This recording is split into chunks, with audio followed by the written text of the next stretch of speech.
Have you ever walked into a crowded room, felt the buzz of 100 conversations, and felt an immediate, powerful urge to leave? It's not just discomfort. It's a deep, quiet knowing that you're out of place. We're told that humans are social creatures. That connection is the key to happiness. So why does being around other people sometimes feel like a slow draining of your soul? You are not broken. You are not antisocial. And you are not alone in feeling this way. The ancient Stoic philosophers, masters of the human mind, understood this feeling perfectly. They knew that a desire for solitude is often not a rejection of others, but a deep need to protect one's own inner peace and integrity. Today, we're not going to diagnose you.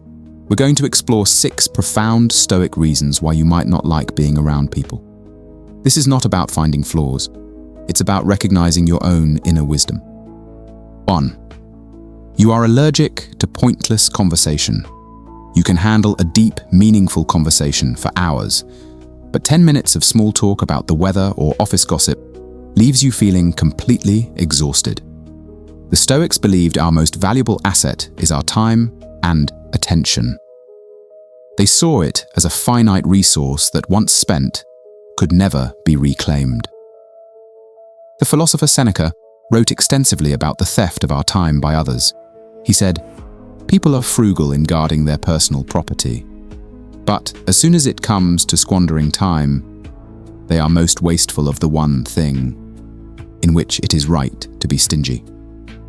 When you are forced to engage in conversations that are trivial, negative, or pointless, you are feeling that theft in real time. It's a quiet violation of your most precious resource. Your desire to escape is not antisocial. It is a sign that you value your life's energy. A wise person doesn't hate conversation.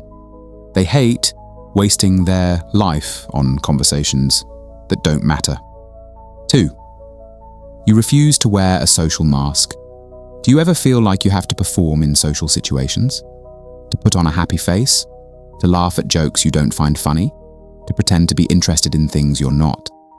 This performance is exhausting. Stoicism is, at its core, a philosophy of living in accordance with your true nature. The Stoics valued authenticity and integrity above all else. The Emperor Marcus Aurelius, the most powerful man in the world, constantly wrote in his private journal about the struggle to remain true to himself amidst the flattery and deception of the Roman court. When you are in a social situation that requires you to be fake, your soul rebels. That feeling of being drained is the friction between your authentic self and the social mask you are being pressured to wear. Your desire for solitude is a desire to take off the heavy costume and simply be yourself.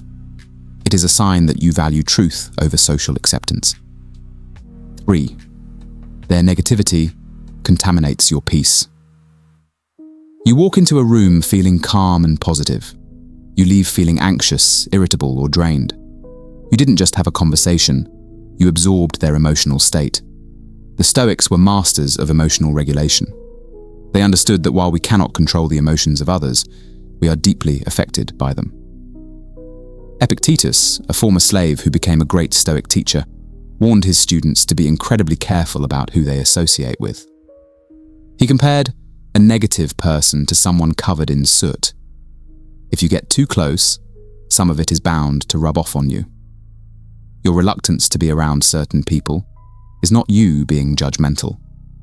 It is your mind's intelligent defense mechanism, recognizing that their chronic complaining, their gossip, or their anxiety is a form of emotional soot that will tarnish your own hard-won inner peace. 4. You are protecting your focus. You have goals. You have projects. You have a rich inner world that you are actively cultivating. And you understand that every hour spent in a distracting social environment is an hour not spent on your mission. The Stoics believed that the primary goal of life was to live a virtuous and purposeful life. This requires immense focus. They saw distraction not as a minor annoyance, but as a direct threat to a well-lived life. Marcus Aurelius wrote, "It is essential for you to remember that the attention you give to any action should be proportional to its value." For a Stoic, A deep conversation with a virtuous friend is a high-value activity. A loud, chaotic party filled with superficial interactions is a low-value one. Your desire to be alone is not a sign that you dislike people. It is a sign that you have a purpose, and you instinctively know that your focus is the fuel required to achieve it. You are not avoiding people. You are protecting your mission. 5. You are unwilling to be controlled by others' opinions. Social situations are a minefield of unspoken judgments. People are constantly evaluating each other's clothes, jobs, opinions, and life choices. This constant exposure to the opinions of others can feel like a prison. The ultimate goal of Stoicism is freedom. Specifically, freedom from the tyranny of other people's judgments. The Stoics taught that if your sense of self-worth is dependent on whether others approve of you, then you are not a free person. You are their slave. When you are in a group, you can feel this pressure. The pressure to agree, to impress, to fit in. Your desire to retreat is a desire to return to a place where you are the only judge of your own worth. It is an act of reclaiming your psychological sovereignty. As Epictetus said, if you want to improve, be content to be thought foolish and stupid. A person who is truly free does not fear the judgment of the crowd. 6. You see through the superficiality. You listen to conversations about celebrity gossip, luxury brands, or office politics, and you feel a profound sense of emptiness. It feels like you are watching a play that everyone else thinks is real. The Stoics called these things indifference, not because they were unimportant, but because they have no real power to affect a person's inner character or true happiness. Wealth, reputation, status, these are all external things that are ultimately shallow and fleeting. Your lack of interest in these topics is not a sign that you are strange. It is a sign of wisdom. You are instinctively looking for conversations about things that have real, lasting value, virtue, meaning, purpose, and genuine human connection. Your boredom with superficiality is the cry of a deep soul starving in a shallow world. As we've seen, the reasons you may not like being around people are often not flaws, but profound signs of wisdom and self-respect. It is the sign of a mind that values its own time. It is the sign of a soul that refuses to be fake. It is the sign of a spirit that protects its own peace.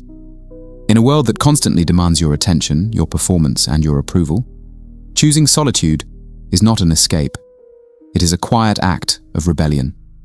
It is the moment you decide that honoring your own inner world is more important than fitting into the outer one.